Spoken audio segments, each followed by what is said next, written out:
নমস্কাৰ ষ্টুডিঅ'ত মই প্ৰিয়ংকা প্ৰধানমন্ত্ৰী মোদীয়ে 136 সংখ্যক মন কি বাত অনুষ্ঠানত কাৰ্গিল বিজয় দিৱসৰ প্ৰসংগ স্মৰণ কৰে দেশবাসীক সম্বোধন কৰি প্ৰধানমন্ত্ৰী এই দিনটোৰ ঐতিহাসিক তাৎপৰ্যৰ ওপৰত আলোকপাত কৰাৰ লগতে দেশৰ বাবে প্ৰাণ আহুতি দিয়া বীৰ শ্বহীদসকলক গভীৰ শ্ৰদ্ধাঞ্জলি জ্ঞাপন কৰে প্ৰধানমন্ত্ৰীগৰাকীয়ে মন্তব্য কৰে যে কাৰ্গিল বিজয় দিৱসে প্ৰতিজন ভাৰতীয়ৰ বুকুত গৌৰৱৰ অনুভৱ জগাই তোলে দেশৰ সশস্ত্ৰ বাহিনীৰ অসাধাৰণ বীৰত্ব সাহসিকতা আৰু ত্যাগত প্ৰণিপাত জনাই প্ৰধানমন্ত্ৰীয়ে উল্লেখ কৰে যে এই পবিত্ৰ দিনটোৱে আমাৰ জোৱানসকলৰ সাহস আৰু দেশপ্ৰেমৰ কথাই সোঁৱৰাই থাকিব तिरंगा फहराना है साथियों हर वर्ष 15 अगस्त से पहले आप मुझे बहुत से विचार और सुझाव भेजते हैं इस वर्ष भी आप अपने विचार MyGov पर जरूर साझा कीजिए मुझे आपके सुझावों का इंतजार है साथियों मन की बात में आज इतना ही अगले महीने हम फिर मिलेंगे देशवासियों की अनेक नई उपलब्धियां और प्रेरक प्रयासों के साथ तब तक के लिए मुझे अनुमति दीजिए बहुत बहुत धन्यवाद नमस्कार ডিমা হাছাওৰ নিখোজ বন বিভাগৰ দলটোৰ সন্ধান লাভ নাগালেণ্ড সীমান্তত সন্ধানহীন বন বিভাগৰ দলটোৰ সন্ধান লাভ কৰিছে ফোনত যোগাযোগ কৰা হৈছে বন বিভাগৰ 26 জনীয়া দলটোৰ সৈতে লাংটিং হৈ দলটোক উদ্ধাৰৰ বাবে আৰক্ষী আসাম ৰাইফলছৰ অভিযান নাগালেণ্ডৰ সীমান্তৰ সন্ধানহীন হৈছিল বন বিভাগৰ দলটো 26 জনীয়া দলটোত শনিবাৰৰ পৰা দলটো সন্ধানহীন হৈ আছিল চুৰাং ব্যৱসায় সন্ধানত অভিযান চলাবলৈ গৈছিল দলটো মাইবঙৰ পৰা ওলাই গৈছিল বন বিভাগৰ বৃহৎ দলটো নাগালেণ্ড সীমান্তৱৰ্তী খেপ্ৰে হৈ লাংটিঙলৈ গৈছিল দলটোত আছে দুজন ৰেঞ্জাৰ এজন সহকাৰী ৰেঞ্জাৰ দলটোত আছে 23 জন ফৰেষ্টাৰ আৰু ফৰেষ্ট গাৰ্ড বৃহস্পতিবাৰে অভিযানৰ বাবে যোৱা দলটো শুকুৰবাৰে উভতাৰ কথা আছিল শুকুৰবাৰে বিয়লি দলটোৰ সৈতে হৈছিল শেষবাৰৰ বাবে যোগাযোগ শনিবাৰৰ পৰা সম্পূৰ্ণৰূপে যোগাযোগ বিচ্ছিন্ন হৈ আছিল বন বিভাগৰ দলটো সকলো বনকৰ্মীৰ মোবাইল ফোন হৈ আছিল নট ৰিচেবল নিৰ্ধাৰিত সময়ত লাংটিঙত উপস্থিত হোৱা নাছিল দলটো খবৰ পোৱা মাত্ৰকে বন বিভাগৰ দলটোৰ সন্ধানত নামি পৰে আৰক্ষী আৰু আসাম ৰাইফলছ এতিয়াও অৱশেষত নাগালেণ্ড সীমান্তত সন্ধান পোৱা গৈছে বন বিভাগৰ দলটো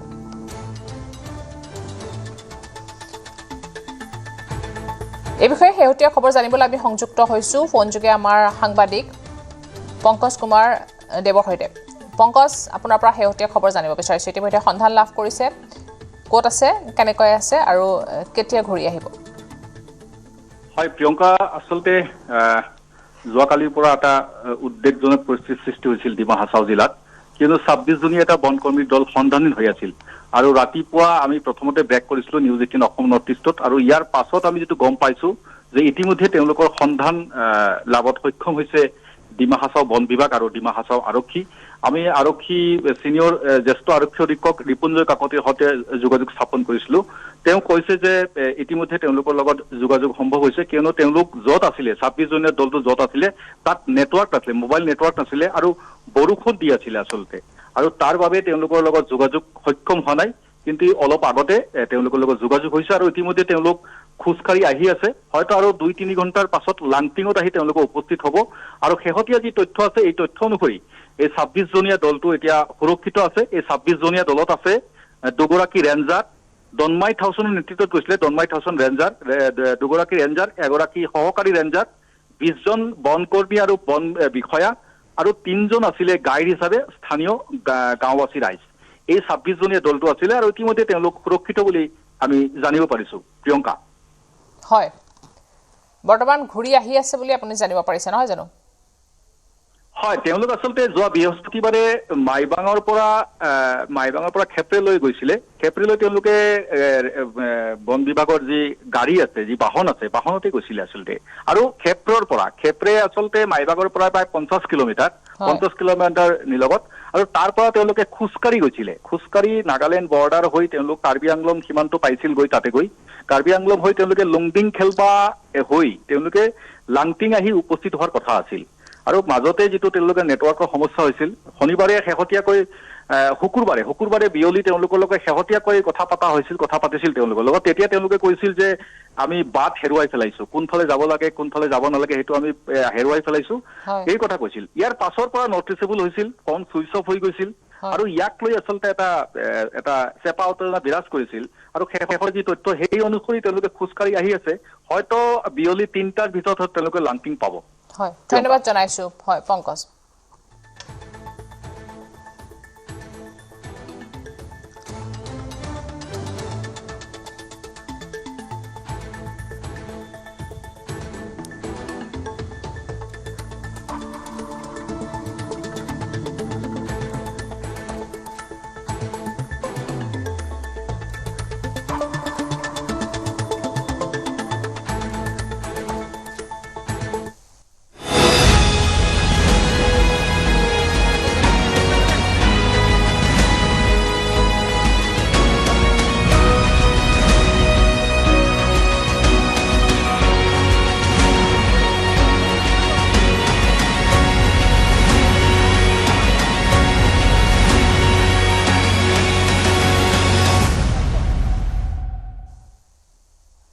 শিৱসাগৰৰ দিখ নদীত দুটা মৃতদেহ প্ৰত্যক্ষ নদীত উঠি অহা পুৰুষৰ মৃতদেহ দুটা শিৱসাগৰ চহৰৰ নতুন দিখ দলঙৰ তলত লাগি থকা এজোপা বাঁহ গছত লাগি আছিল ইপিনে শিৱসাগৰ বান পৰিস্থিতি সামান্য উন্নতি হৈছে যদিও আঁতৰা নাই এতিয়াও দুৰ্যোগ আজি সপ্তম দিনৰ পানীত ডুবি আছে বেতবাৰী মৌজা পানীত ডুবি আছে মগৰাহাট অঞ্চলৰ বিস্তীৰ্ণ এলেকা অতি ধীৰ গতিত হ্ৰাস পাইছে দৰিকাৰ পানী আজিও বিপদ সীমাৰ 1.5 মিটাৰ ওপৰেৰে বৈ আছে দৰিকাৰ পানী ব্ৰহ্মপুত্ৰলৈ সঠিকভাৱে ওলাই অহা নাই দৰিকাৰ পানী আজিও প্লাবিত হৈ আছে শিৱসাগৰৰ বিজি ৰোড দিখৌ দৰিকা দিচাং নদীৰ ভয়াৱহ বানপানীৰ ফলত যি ধৰণৰ ক্ষয়ক্ষতি হ'ল সেয়া কল্পনাতীত ইতিমধ্যে বহু লোকে প্ৰাণ হেৰুৱাইছে বহু লোকৰ মৃতদেহ উদ্ধাৰ হৈছে আজিও মৃতদেহ প্ৰত্যক্ষ কৰা হৈছে দিখৌ নদীত আজি মই পুৱাই শিৱসাগৰৰ যি দিখৌ দলং আছে নতুন যিখন দিখৌ দলং সেই দলংখনৰ তলত দুটা অচিনাক্ত মৃতদেহ ইয়াত প্ৰত্যক্ষ কৰিছোঁ আমি এই যিজোপা বাঁহগছ দেখিছে সেই বাঁহগছজোপাৰ তাতে দুটা অচিনাক্ত মৃতদেহ লাগি আছে এই বাহনী পানীত উটি আহিছিলে দিখৌ বুকুৱেদি উটি আহিছিলে আৰু বৰ্তমান সেই বাঁহজোপাৰ তাতে অচিনাক্ত দুটা মৃতদেহ লাগি আছে এনেধৰণে আচলতে প্ৰতিদিনে উদ্ধাৰ হৈছে ইটোৰ পিছত সিটো মৃতদেহ এতিয়াও বহু লোক সন্ধানহীন হৈ আছে এই মৃতদেহৰ যি সংখ্যা ক্ৰমান্বয়ে বাঢ়ি গৈ আছে শিৱসাগৰত এই আজি তাৰিখলৈকে 24টাৰো অধিক মৃতদেহ উদ্ধাৰ হৈছে এই বানৰ কবলত পৰিছিলে সকলো ইয়াৰ উপৰিও এই যি আজি দুটা অচিনাক্ত মৃতদেহ ইয়াত প্ৰত্যক্ষ কৰা হৈছে এই দুটা এতিয়াও চিনাক্ত যিহেতু অচিনাক্ত ক'ৰ পৰা আচলতে এই মৃতদেহ উটি আহিছে সেয়া জানিব পৰা হোৱা নাই কিন্তু বানপানীৰ ফলতে যে এই সকল লোকৰ প্ৰাণ হেৰুৱালে সেয়া নিশ্চিত মই ইয়াত স্থানীয় লোক আছে মই জানিব বিচাৰিম দাদা ইয়াত দুটা মৃতদেহ দেখা গৈছে কেতিয়া প্ৰত্যক্ষ কৰে আপোনালোকে প্ৰথম এনেই দেখাটোত নাইকিয়া কালি ৰাতিয়ে এনেই গম পাইছোঁ মানুহৰ আপোনাৰ ইয়াত যেন ডেড বডি এটা লাগি আছে বুলি গোন্ধ পাইছোঁ আমি ৰাতি তেতিয়াই গম পাইছোঁ যে আপোনাৰ ইয়াত ডেড বডি এটা লাগি আছে বুলি এতিয়া ৰাতিপুৱা ওলাই আহি পেলাই দেখিছোঁ মানুহ ভৰ্তি চাইছোঁ যে হয় ডেড বডি লাগি আছে দুটা আছে হয় বাঁহজোপা আপোনাৰ যেতিয়া পানী যিদিনাখন আপোনাৰ পানী বাঢ়িছে সেইদিনাখনৰ পৰা বাঁহজোপা আছে এতিয়াতো দিখৌৰ জলস্তৰ হ্ৰাস পাইছে অকণমান কমিছে কিন্তু আপোনাৰ দৰিকা বাঢ়ি আছে আপোনাৰ ইষ্টেৰ্ণ চাৰিআলিফালে যিটো পানী সেইটো কমি যোৱা নাইকিয়া আপোনাৰ টাউনতো আপোনাৰ কি আছিলে এইটো আমাৰ জেঙনিগুটিয়া আপোনাৰ পানীটো কমা নাইকিয়া তেনেকে যমুনাৰ ফালে আপোনাৰ পানীটো কমা নাইকিয়া আজি এই মুহূৰ্তত দিখৌ দিচাং নদীৰ জলস্তৰ হ্ৰাস পাইছে বিপদসীমাৰ তললৈ নামিছে পানী সেইটো ভাল কথা কিন্তু অতি এতিয়াও উদ্বেগজনক বিষয়টো হ'ল যে দৰিকা নদীৰ যি পানী সেই পানী এতিয়াও বিপদসীমাৰ 1.5 মিটাৰ ওপৰে বৈ আছে ইয়াৰ ফলত দৰিকা নদীয়ে যিবিলাক অঞ্চল প্লাবিত কৰিছিলে ঘাইকৈ বেতবাৰী মৌজা সেই বেতবাৰী মৌজা বৰ্তমানেও পানীৰ সমগ্ৰ বেতবাৰী মৌজা পানীত ডুব গৈ আছে ইয়াৰ উপৰি দৰিকা নদীৰ যি পানী সেই পানীখিনি বেতবাৰী মৌজাৰ পৰা যিখিনি পানী বৰ্তমান ওলাই আছে সেই পানীখিনিয়ে লাহেকৈ বুঢ়াইছে শিৱসাগৰ কপু মৌজাৰ পাণবেচাৰ লৰাপুতা অঞ্চল বুঢ়াই পেলাইছে গড়কোষ অঞ্চল বুঢ়াই পেলাইছে এনেধৰণৰ ন অঞ্চল বৰ্তমান বানত প্লাবিত হৈছে জলপ্ৰলয়ৰ পিছত আজিও উজনি 4 জিলাত অবৰ্ণনীয় পৰিস্থিতি শিৱসাগৰৰ বহু অঞ্চলত আজিও ডুব গৈ আছে বানত প্ৰতিদিনে বৃদ্ধি পাইছে বানত মৃত্যু হোৱা লোকৰ সংখ্যা এই পৰ্যন্ত সংহাৰী বানত 68 জনৰ মৃত্যু হৈছে এতিয়া চৰাইদেউ নাজিৰা সোণাৰীত ওলাই আছে মৃতদেহ সন্ধানহীন আত্মীয়ক বিচাৰি হাহাকাৰ কৰিছে বানপীড়িতই বানত এই পৰ্যন্ত 6,54,838 গৰাকী লোক 870খন গাঁও প্লাবিত হৈছে বিস্তীৰ্ণ অঞ্চলত পৰি ৰৈছে শহ মৃত জীৱ-জন্তু এককাল পলক্ষে পথ পুতি পেলোৱাত বহু অঞ্চলৰ বানপীড়িতৰ সৈতে যোগাযোগো বিচ্ছিন্ন হৈ পৰিছে এতিয়া সাহায্য নাপাই ভিতৰুৱা অঞ্চলৰ ৰাইজে কৰিছে হাহাকাৰ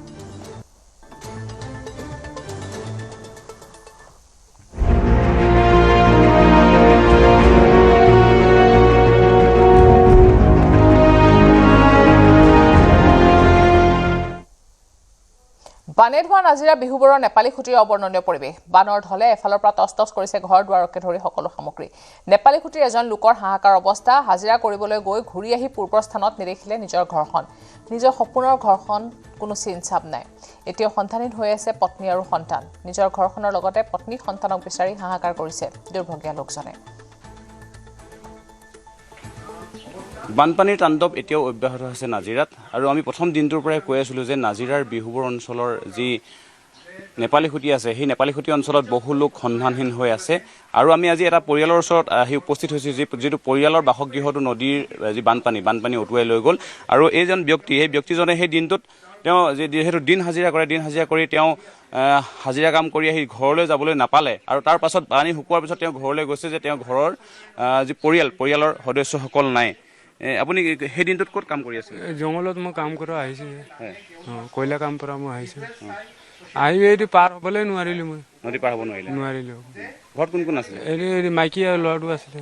খালি ছোৱালী এজন বাচিছে ছোৱালীজনী বাছিলে আৰু ৱাইফ আৰু একো নাই ল'ৰাটোক নাই পোৱা বিচাৰিছেনে ক'ৰবাত না বিচাৰ নে পানী ডাইৰেক্ট মাৰি লৈ গ'ল আকৌ গছ ডাঙৰ গছ নদীৰ সোঁতত লৈ গ'ল নদীৰ ওচৰত ঘৰ চৰ চব লৈ গ'ল এতিয়া ক'ত আছে আপুনি এতিয়া মই ইয়াতে কাম হাজিৰা কৰি যাই ৰাস্তাত ঘুমাওঁ আকৌ ৰাস্তাতে শুই আছে পাকালিত আপুনি প্ৰশাসনক জনাইছেনে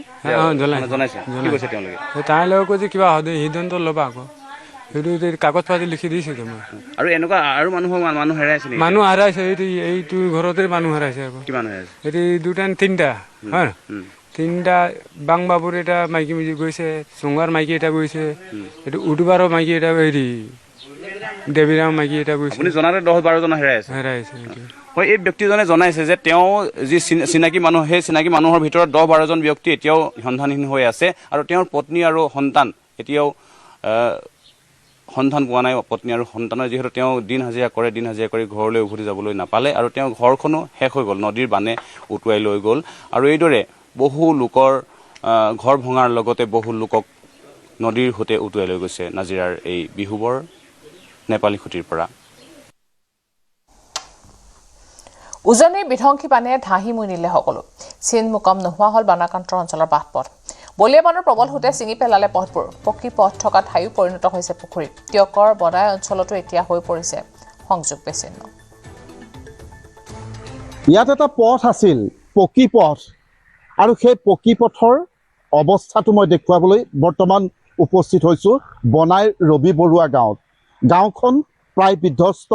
গাঁওখনৰ সকলো ঘৰ দুৱাৰ সকলো শেষ লগতে বাট পথৰ অৱস্থাও একেবাৰে ভয়ানক মই যদি কিছু মোৰ সতীৰ্থই কিছু দৃশ্য দেখুৱাব কেনেধৰণে প্ৰবল সোঁতে এই পকী পথসমূহ ছিঙি লৈ গ'ল সেই দৃশ্যটো দেখুৱাইছোঁ এয়া মাত্ৰ এটা স্থানত নহয় এই যিটো দৃশ্য দেখিছে এতিয়া সমগ্ৰ গাঁওখনৰ পথটোৱে এনেধৰণে ছিঙি লৈ গৈছে আৰু যাৰ পৰিণতিত এতিয়া এই অঞ্চলটোৰ এই গাঁওখনৰ ৰাইজসকল বন্দী হৈ পৰিছে তেওঁলোক সম্পূৰ্ণৰূপে সংযোগ বিচ্ছিন্ন হৈ পৰিছে ইয়াতে আজি 6টা দিন কোনো ধৰণৰ বিদ্যুতৰ যোগান নাই বিদ্যুতৰ খুঁটাসমূহ ইতিমধ্যে পানীত পৰি আছে ইয়াতে খোৱা পানীৰ কোনো যোগান কৰি দিব পৰা নাই সকলো ছিঙি লৈ গৈছে আৰু বাট পথৰ অৱস্থা এতিয়া এনেধৰণে বিধ্বস্ত প্ৰায় হৈ পৰিছে অকণমান আগলৈ আহিলে সুবিধা হ'ব আপোনাৰ ঘৰ ইয়াতে হয় মোৰ ইয়াৰ ওচৰতে কি কেনেকুৱা ধৰণে দেখিছোঁ পথটো দেখিয়ে জানিছোঁ এই বানৰ ভয়াৱহতা কিমান কেনেধৰণে আজি অলপ শুকাইছে আজি যথেষ্টখিনি শুকাইছে মানে এইখন গাঁৱলৈ এই গাঁওখনৰ 2টা চাইডৰ পৰা ৰাস্তাটো ছিঙি পেলালে গাঁওখনৰ যোগাযোগে কমপ্লিট বিচ্ছিন্ন হৈ আছে এতিয়া এইফালৰ পৰা মানুহৰ মানে পানী শুকালে যদিও গাড়ী ঘোঁৰা আহিব পৰা অৱস্থাত নাই আৰু বনাই চাইডৰ পৰাও আহিব পৰা অৱস্থাত নাই ৰাস্তা দুটা অতি সোনকালে মেৰামতি কৰাৰ ব্যৱস্থা কৰিব লাগে 1 নম্বৰ আৰু দ্বিতীয়তে ইয়াত পানীৰ কাৰণে পশুধনৰ বহুত ক্ষতি হৈছে মানে বহুতখিনি কিছুমানৰ গৰু ছাগলী উটি গৈছে আৰু কিছুমানৰ এতিয়া যোনখিনি আছে সেইখিনি বেমাৰত পৰিছে ভেটেনেৰি ডিপাৰ্টমেণ্টৰ লগত যোগাযোগ কৰি আছোঁ তেওঁলোকে আহিম বুলি কৈছে কি কৰে দেখা যাওক আৰু ঘৰবোৰ কি পলসে পুতি পেলালে পলসে গোটেই ঘৰ পুতি পেলালে এতিয়া পলসে পুতি পেলালে বা বহুতৰ ক্ষতি হৈছে কিছুমানৰ গাড়ী ঘোঁৰা পানীত ডুবি গ'ল মোৰে আপোনাৰো গাড়ী ডুবিছে কেইখন ডুবিলে মোৰ 6-7খন ডুবিলে মানে ইঞ্জিনৰ লগত ডুবিছে আৰু সেইবিলাক এতিয়া বিকল হৈ পৰি সেইখিনিতো বিকল হয় সেইখিনিতো কমপ্লিট আকৌ মানে খুলি ৰিপেয়াৰ কৰিব লাগিব এই যিটো পথ দেখিছোঁ এনেকৈ গোটেই পথটোতে এনেধৰণে ছিঙিছে এইটোতো ছিঙিছে ইয়াৰ আগলৈ এই নামঘৰটোৰ আগেদি সোমাই যায় সেই আৰু এটা পথ আছে সেই পথটো ছিঙিছে তাৰপিছত মেইন জগদুৱাৰ পৰা অহা যোনটো আছে সেইটোৰ লগত মানে জগদুৱাৰটো বনাই কানেকশ্যনটো কমপ্লিট বন্ধ হৈ গ'ল সেইকেইটা ছিঙি লৈছে এক ব্ৰেকিং নিউজ ডিব্ৰুগড়ৰ চিকিৎসক ডক্টৰ সৰ্বেশ্বৰ ভূঞাৰ পৰা 94 টকা লাখ আত্মসাৎ ধন আত্মসাৎ কৰা সন্দৰ্ভত অমিত দে নামৰ এজনক গ্ৰেপ্তাৰ ডিব্ৰুগড়ৰ এখন ব্যক্তিগত চিকিৎসালয়ৰ লেবৰেটৰীত কাম কৰিছিল অমিতে চিকিৎসকগৰাকীৰ পৰা কৌশলেৰে আত্মসাৎ কৰিছিল এই ধন ঘটনা সন্দৰ্ভত ডিব্ৰুগড় আৰক্ষীয়ে অব্যাহত ৰাখিছে তদন্ত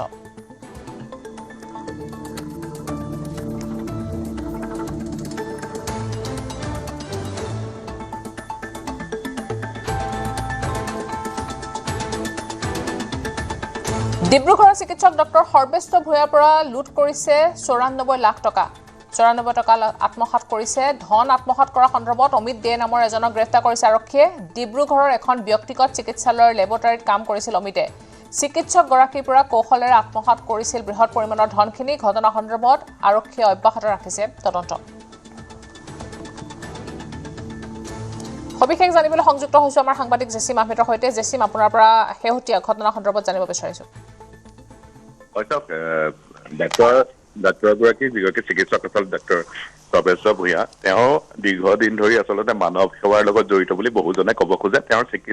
চিকিৎসাৰ যিটো আচলতে প্ৰক্ৰিয়া বা চিকিৎসা যি তেওঁলোক আগবঢ়ায় তাৰ কিন্তু যিটো পৰিমাণ লয় ধনৰ পৰিমাণ লয় বেছি কম আৰু সেইবাবে উজনি অসমৰ বিভিন্ন ঠাইত ডক্টৰ সৰ্বেশ্বৰ ভূঞা খুব খ্যাত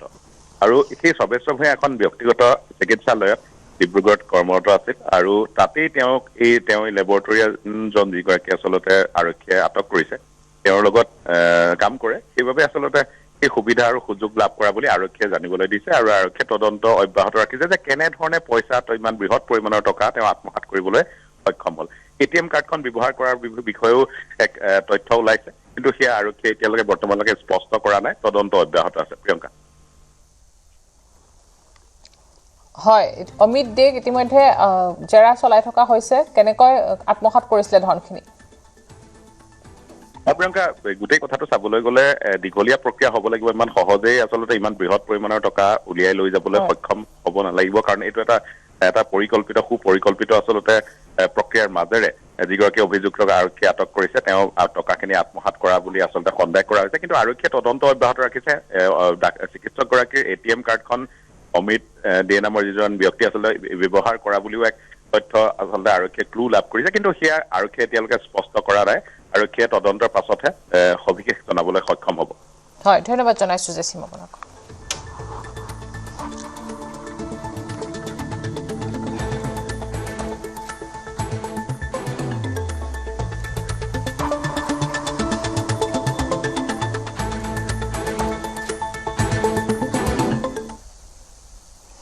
গুৱাহাটী মহানগৰীত দুৰ্বৃত্তৰ কুকৰ্ম প্ৰধানমন্ত্ৰীৰ বিৰুদ্ধে অশ্লীল দেৱাল লিখন হাতীগাঁৱৰ কেইবা ঠাইতো অশ্লীল দেৱাল লিখন প্ৰধানমন্ত্ৰীৰ লগতে চৰকাৰৰ বিৰুদ্ধাচৰণৰ নামত নিকৃষ্ট কাণ্ড প্ৰতিবাদৰ নামত এনে অশুভনীয় কাৰ্যক লৈ প্ৰতিক্ৰিয়া ঘটনাৰ পিছতে নিশা আৰক্ষীয়ে মচিলে দেৱাল লিখনবোৰ দুৰ্বৃত্তক বিচাৰি আৰক্ষীয়ে চলাই আছে অভিযান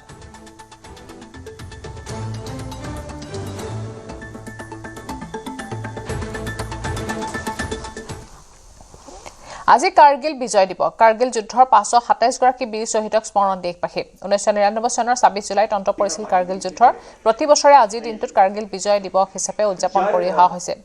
লাডাখৰ কাৰ্গিল যুদ্ধ স্মাৰকত শ্বহীদলৈ শ্ৰদ্ধাঞ্জলি জ্ঞাপন কৰে প্ৰতিৰক্ষা মন্ত্ৰী ৰাজনাথ সিঙে লাডাখত সেনা জোৱানসকলৰ সৈতে মত বিনিময় কৰে অসমতো দেশ মাতৃৰ বীৰ সন্তানসকলক সশ্ৰদ্ধা স্মৰণ কৰা হয় দীঘলী পুখুৰী পাৰৰ ৱাৰ মেমৰিয়েলত কাৰ্গিল দিৱসৰ আয়োজন কৰা হৈছে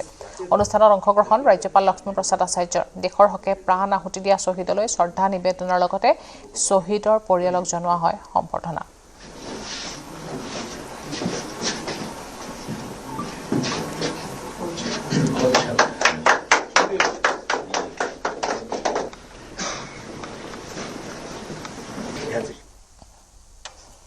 প্ৰধানমন্ত্ৰী মোদীয়ে 136 সংখ্যক মন কী বাত অনুষ্ঠানৰ কাৰ্গিল বিজয় দিৱসৰ প্ৰসংগ স্মৰণ কৰে দেশবাসীক সম্বোধন কৰি প্ৰধানমন্ত্ৰী এই দিনটোৰ ঐতিহাসিক তাৎপৰ্যৰ ওপৰত আলোকপাত কৰাৰ লগতে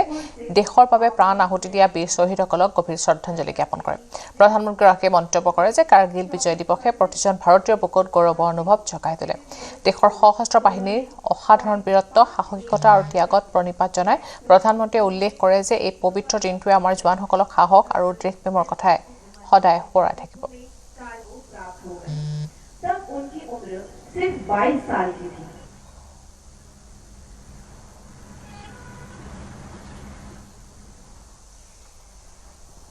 প্ৰলয়ংকাৰী বানত ভয়াৱহ বিপৰ্যয়ৰ সন্মুখীন হৈছিল নাজিৰাৰ বিহুবৰত বান বিধ্বস্ত লোকে জীৱন বচাবলৈ ঘৰৰ ছালৰ টিন ফালি ছালৰ ওপৰত আশ্ৰয় ল'বলৈ বাধ্য হৈছে বানাক্ৰান্ত পৰিয়াল নদী বাহনী পানী ঘৰৰ ভিতৰলৈ সোমোৱাত জীৱন বচাবলৈ ঘৰৰ ছালৰ টিন ফালি ছালৰ ওপৰত উঠি নিশাটো পাৰ কৰিবলগীয়া হৈছিল পানীৰ ভয়াৱহতা ইমানেই বেছি আছিল যে দুৱাৰ খিৰিকীৰে ওলাই যোৱা কোনো পথ নাছিল ফলত এই বানাক্ৰান্ত পৰিয়ালে নিজৰ প্ৰাণ ৰক্ষা কৰিবলৈ ঘৰৰ ভিতৰৰ পৰা টিন পাত ফালি ঘৰৰ ছালৰ ওপৰত থিয় হৈ আশ্ৰয় ল'বলৈ বাধ্য হয় বানে নষ্ট কৰিলে ঘৰৰ সকলো সামগ্ৰী বানে উঠুৱাই নিলে দুগ্ধ উৎপাদনৰ ওপৰত নিৰ্ভৰশীল পৰিয়ালটোৰ 22জনী গাই গৰু বিহুবৰৰ এই কৰুণ ছবিয়ে এতিয়া উদঙাই দিছে শেহতীয়া বানে শিৱসাগৰ জিলাত সৃষ্টি কৰা ভয়ংকৰ বাস্তৱ দৃশ্যপট যোৱা 19 জুলাই বানৰ তাণ্ডৱৰ দৃশ্য আমি নিউজ 18ৰ দৰ্শকসকলক দেখাই আছোঁ আৰু আজি আমি আহি উপস্থিত হৈছোঁ সি বিহুবৰৰ নেপালী খুঁটিত আৰু প্ৰথমেই মই এটা দৃশ্য দেখাবলৈ অনুৰোধ কৰিছোঁ দেখিছে আপোনালোকে ইয়াত আমি যিটো কোঠাত সোমাই আছোঁ সেই কোঠাটোৰ ওপৰত এখন টিং এৰুৱাই এই পৰিয়ালটোৰ লোকসকল ওপৰলৈ ওলাইছিল আৰু গোটেই নিশা তেওঁলোকে টিঙৰ ওপৰত উঠি নিজৰ জীৱন বচাইছিল আৰু যিগৰাকী মহিলা এই বাসগৃহত আছিল আমি তেওঁৰ পৰা জানিম 19 তাৰিখে আচলতে কি হৈছিল এইটো বানপানী এনেকৈ সোমাই আহিলে ল'ৰাকেইটাও সাঁতুৰিব নাজানে ময়ো সাঁতুৰিব নাজানো যেনে ইমান পানী সোমাই গ'ল এতিয়া বিচনাৰ ওপৰত উঠিলোঁ বিচনাও উঠি গৈছে তাৰপিছত চেলেপত উঠিলোঁ চেলেপলৈকে পানী পাই গ'ল এতিয়া উপায় নাই ভাইটি আমাৰ ওচৰৰ ল'ৰা এজন ভাইটি তেওঁ যেনে তেনে কোৰ এটা উলিয়ালে এইটো ভেণ্টিলেটাৰ ভাঙি মেলি আমাক ওপৰত যেনে তেনে উঠাইছে আৰু টিঙৰ ওপৰত গোটেই ৰাতি আমি থাকিলোঁ প্ৰেগনেণ্ট মাইকী মানুহ এজনী আছে একদম বৰ প্ৰেগনেণ্ট তাইকো ওপৰত তুলি আমি ওপৰত বহিছোঁ গোটেই ৰাতি কোনো নাও চাওঁ এনেকৈ এইটো সুবিধা নাপালোঁ তেনেকৈ তিতি ৰাতি ওপৰত টিঙৰ ওপৰতে পাৰ কৰিলোঁ আমি কেইজন মানুহ আছে আপোনালোকৰ আমি 5-6জন আছিলোঁ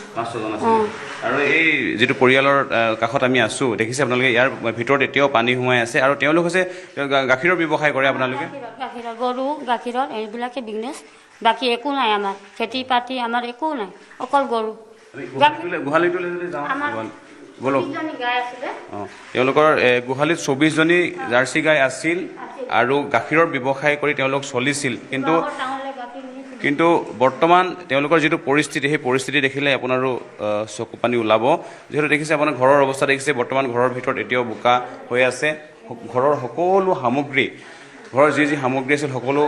বানত নষ্ট হৈছে আৰু তেওঁলোকৰ ঘৰৰ কাষতে যিটো গোহালি আছে যিহেতু তেওঁ জনাইছে যে 24জনী গাই গৰু আছিল আৰু সেই মাত্ৰ এজনী গাই গৰু জীয়াই আছে আৰু মই নিউজ 18ৰ দৰ্শকসকলক এই গোহালিটোৰ দৃশ্য দেখাব পাৰি নেকি চাইছোঁ ইয়াত দেখিছে মাত্ৰ এজনী গাই গৰু জীয়াই আছে এইটো দেখিছে গোহালি তেওঁলোকৰ ঘৰৰ কাষতে এইটো গোহালি আছিল কওকচোন আপোনালোক কিমানজনী গাই গৰু আছিলে 24জনীৰ ভিতৰত এজনীয়ে জীয়াই আছে এজনীতো আধা মৰা আছে এইটো বাচিবলৈ নাই আশাই নাই বাকীখিনি এইটো ইয়াতে আছে পৰি আছে আহক বাকী এই গাই গৰু যিসমূহ গাই গৰু মৃত্যু হৈছিল সেই তাৰ মৃত গাই গৰুখিনি ইয়াতে কাষতে এতিয়াও আছে আৰু